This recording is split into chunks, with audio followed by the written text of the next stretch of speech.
Hello everyone, thank you so much for organizing this, for the organizers, people for attending this panel, this wonderful conference, and thank you for all the sponsors, including ICAS, for making this happen. And I'm really excited that anarchism is coming together with critical studies, which I think is the foundation of critical studies, including supporting the ALF and supporting activism and political prisoners and all that wonderful stuff that I hope you all are getting to participate in, and hopefully you'll get to be involved in some action or activism and writing political prisoners. So thank you so much for the fellow panelists. I wish I was there, but I can't be. I'm teaching a class right now. I teach at Fort Lewis College in sociology and criminology in Durango, Colorado. So come on out. Everybody's invited. I would love to meet and organize and collaborate with everyone, and I try to do that in my practice and my daily. Today I was going to try to speak about ableism and racism, but I don't have enough time, so I'll be only focusing on ableism and disability issues, specifically around eco-ability, a concept that brings animals, environment, and disability together.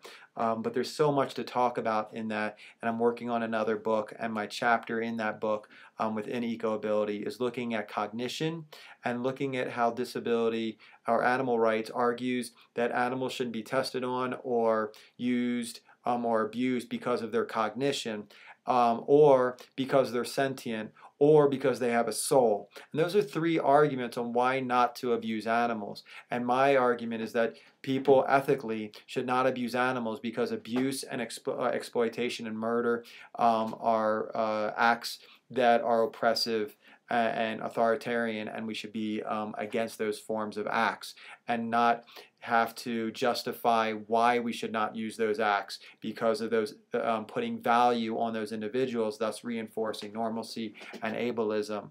And so thank you so much. I will let you check out my presentation that I just did a few minutes ago. Bye-bye. All right. So I did this book with my dear friends Judy and Janet in 2012, I believe, and a lot of people that are involved in critical studies are involved in this. And similar to environmental justice, food justice, there's a new movement that's arising, and that movement is called eco-ability. So whenever disability, animals, and the environment are engaged for justice or liberation, that movement is called eco-ability, right? There's a lot of people getting involved. We have had a special issue in the Journal for Critical Studies, a special issue in Green Theory and Praxis, check it out, 3 conferences, we have a few books coming out in the near future, and if you want to be part of it, check out Eco-Ability Collective. So Eco-Ability is, and this is kind of ICAS principles of critical studies, kind of looking at total liberation, anarchism, and that's what it kind of comes out of, right? And I think you might have seen this, and you can check this out on the web as well. Collaboration, subjectivity, but it's a collective of a group of individuals that work together, like any other organization or nonprofit that's out there that work together and they're pushing a particular philosophy, mission, and theory, and then hopefully articulating a particular agenda. And what we hope, which we've kind of said in our wonderful newsletters, is we hope that there's multiple amounts of critical animal studies journals. We hope that there's multiple amounts of book series. That we hope that we can't do it all, and we're only a collective, a private collective of 8 or 9 people, and that have a number of branches and regions outside, kind of dedicated. But we strive to be all anarchist and have anarchist principles, promoting activism and being activists. So check this out online, and we hope that you all get involved and engage in that. So the idea that normalcy is the thing that disability studies or disability rights or disability liberationists fight against has been something that has been ingrained since the rise of civilization, right? And the idea of a group of people over here being normal and a group of over here being abnormal. And it's a coincidence that everything over there that's normal is white, able-bodied, Christian, heterosexual, academic, intellectual, rich,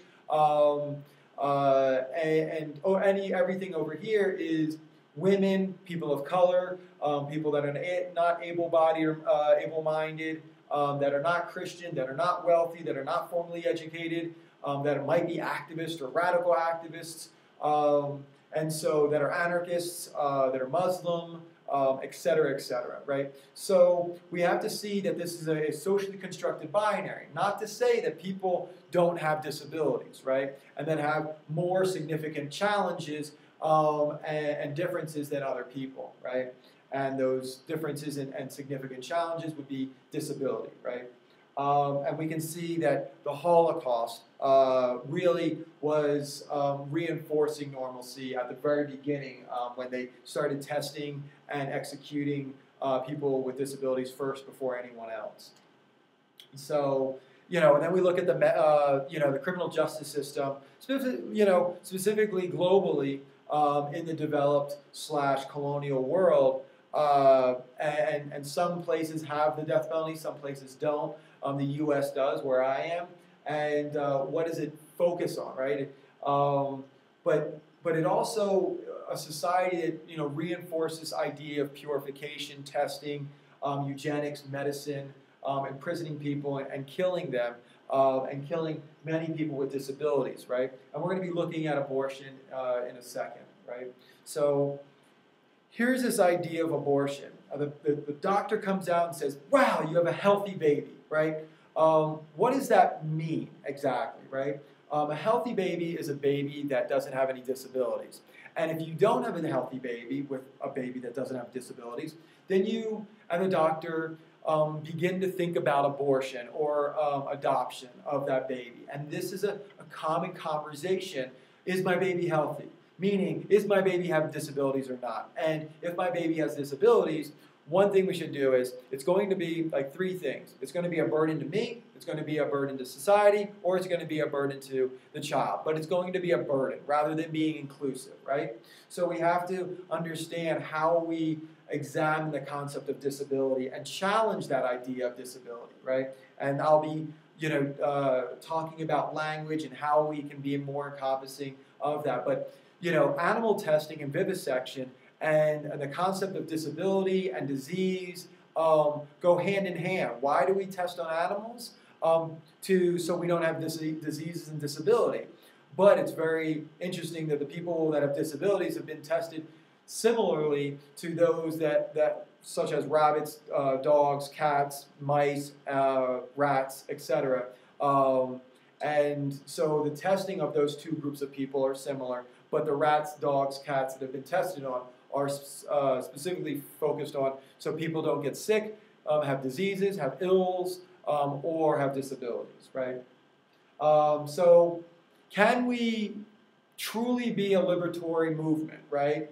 It's one of the only movements in the whole world throughout human history that has been organized, led, and constructed and theorized by people that are oppressing the group of people, right? It would be an oxymoron, and it wouldn't be clear if white people were organizing the Black Lives Matter movement, right? Which they don't, right? They're involved, they're followers, myself included, organizing around that issue. So we have to look at another issue when we're looking about organizing in an intersectional, liberatory manner is capitalism, right? So how does capitalism, and this is a great image that I found, but it shows that, as Marx would say, the means of production. And you are as valuable as owning the means of production. Well, if you have a disability and you can't be part of the means of production in the factory, then you are not, an active citizen of the community or society, right? So the production line, the consumer efficiency, it's all based on a particular socially constructed human body, right? 5'7", white, able-bodied man that's somewhat, fit, not, quote, overweight. We're looking at sizeism, lookism, ageism. All of that is under the umbrella of disability or ableism, right? So eco-ability values, it's about collaboration, interdependency. It's a challenge against individualism. It's against intellectualism. It's against academia. It's for diversity. It's for solidarity. It's for engagement and personal story and narratives. So eco-ability and eco-studies or eco-liberation, as I was mentioning, kind of connect disability, animals, and the environment together, which we're hoping to get more and more people involved, which we are. We have a conference December 5th, free online, which we hope that you all get involved in. Here's some social constructions, right, that I was kind of mentioning, domestic versus wild, normal versus abnormal, which I was mentioning, human versus animal. So we're constructing these binaries, right? And we can see them in movies, we can see them in theory, that, to be savage, to be non-civilized is to be, a person with disabilities or to be abnormal, right? The people that commit violence are, people that are crazy or psycho or idiots or, they have moral schizophrenia. We've heard that in the animal rights movement. So we need to understand and challenge the language we articulate what we're against as well, right? And so here's, some of the things that the disability community is striving to challenge, right? So service animals, yes, it happens all the time, and it's great that animals are not being put down, but is it a voluntary basis? And are they being worked? Or is there any difference between having an animal as a companion in your house that is domesticated and a service animal? Or when we look at animal testing and the value of animal testing, should we have it or should we not? And there's a lot more people with disabilities coming out against animal testing, which, this community here, which I'm speaking to, gets what animal testing, why we should be against it, right? But these are very sensitive issues because those individuals that have disabilities also want to be not confined, but aided and supported with wheelchairs and technology. And that form of technology is not the technology that's destroying the planet, right? That is minuscule to the other forms of military, agricultural, and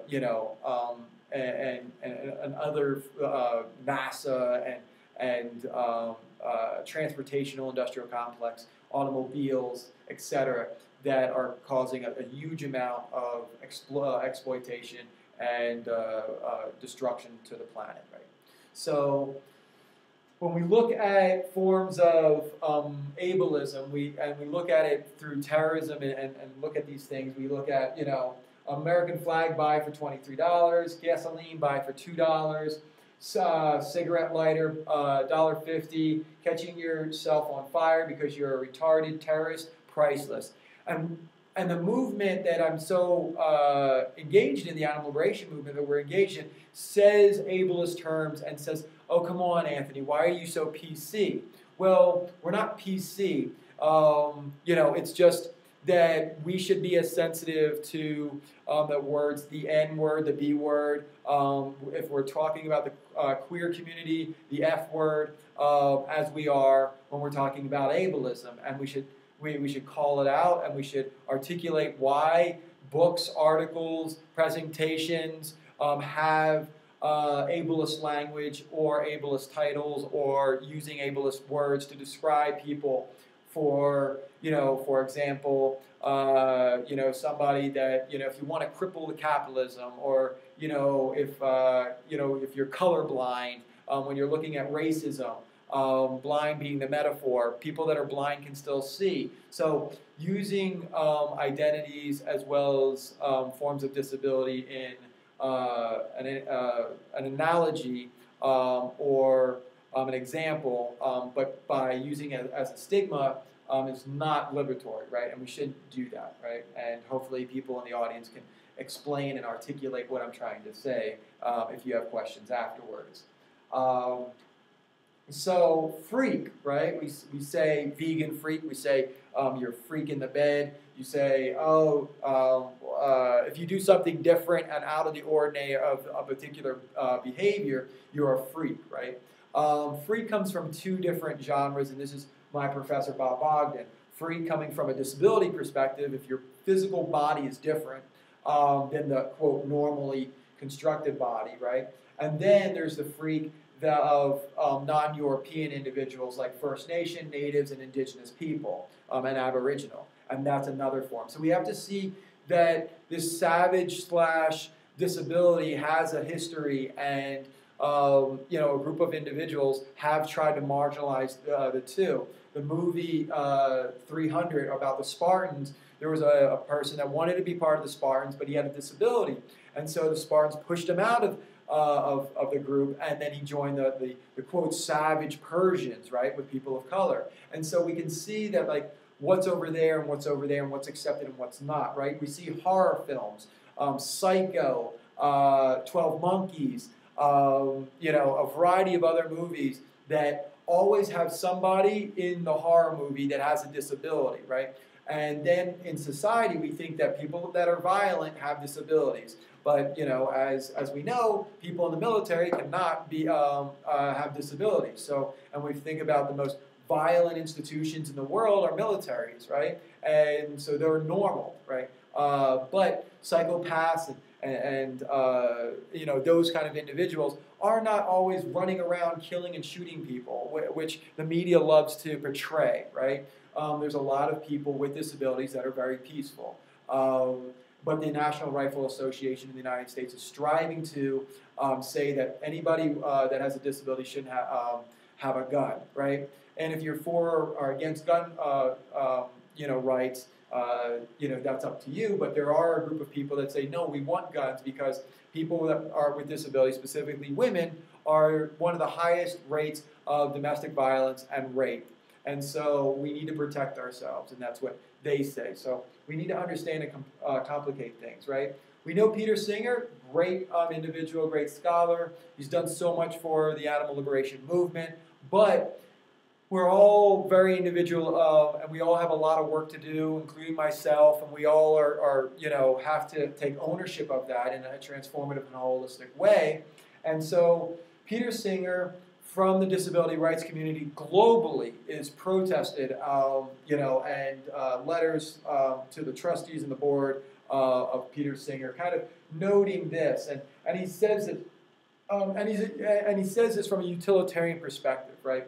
And it makes sense from a utilitarian perspective. He says to have a child with Down syndrome is to have a different experience from having a normal child. Well, having any child is always going to be different, right? It can still be warm and loving experience, but we must have lower expectations of our child's abilities. We cannot expect a child with Down syndrome to play the guitar, which is, I've seen people with Down syndrome. I was in classes with students with Down syndrome. I went to disability classes from K to 12, and been very involved in the disability community after that.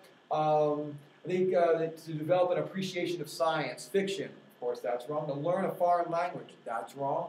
To chat with us about the latest Woody Allen movie or play basketball, right? So, and here's some of the signs that ADAPT, a radical social justice disability group, has organized and kind of put out, right? So here's some sizes and also ableism things. So Sexy Bitch, New York Best Time Seller, talks about veganism, but doesn't talk about the intersectionality, right? So it says stop being a moron. Moron being an ableist term, talking about somebody that is not able to engage with their body because they have physical and mental disabilities, right? So, start getting skinny. So don't be a moron. Don't have a person with disabilities get skinny, because skinny is normal and being a moron is abnormal. So we have to look at some of what we're doing in our movement and trying to challenge that. And disability is one of these new, rising issues within this movement, which is great. Cripping critical animal studies is going to be the theme of the North American conference this year, which is exciting, right? Vegans are sexy. Sexy being somebody that's skinny, thin, and able-bodied. And then we look at, again, sexy, being reinforcing in the cookbooks. And then PETA kind of noting that, if you drink milk, you'll get autism, right? And there's a lot of people in my community that are on the spectrum, right? But being on the spectrum doesn't, equate to drinking milk. And this was a fallacy that was kind of noted, right? Again, being vegan, will make you have a fake body, which this is a complete, almost fake body, and it's airbrushed completely, right? So we're reinforcing this socially constructed body, right? Save the whales, lose the blubber. So now we're against people that are not, super skinny, but we want, and skinny's the normal, and the abnormal is anybody that's, not extremely thin, right? So here's bodies that we should be looking like if we're vegan, which I'm not going to. I don't eat because for my health. I eat because of I don't want to exploit animals, right? And I engage in activism on a daily basis in the streets and protest because that's the right thing to do. So here's some terms, and I've got to wrap up on. Rather than saying equality, which is a social construction that reinforces sameness and normalcy, we should say equity. Instead of voiceless, we should say ally. Instead of I'm going to march with you because not everyone can march, I'm going to the rally. Don't stand up because not everyone can stand up. Just say fight back. Don't say he's an idiot. Say he's dangerous. Don't say he's crazy. Say he's not constructive. Don't say he's a freak, or they're a freak, or she's a freak, or they're a freak. Say they're unique. Don't say, oh, my friend is lame because they're not going out tonight. Say they're boring or something of that sort. And don't say somebody because they're not listening to you or is deaf or dumb or stupid.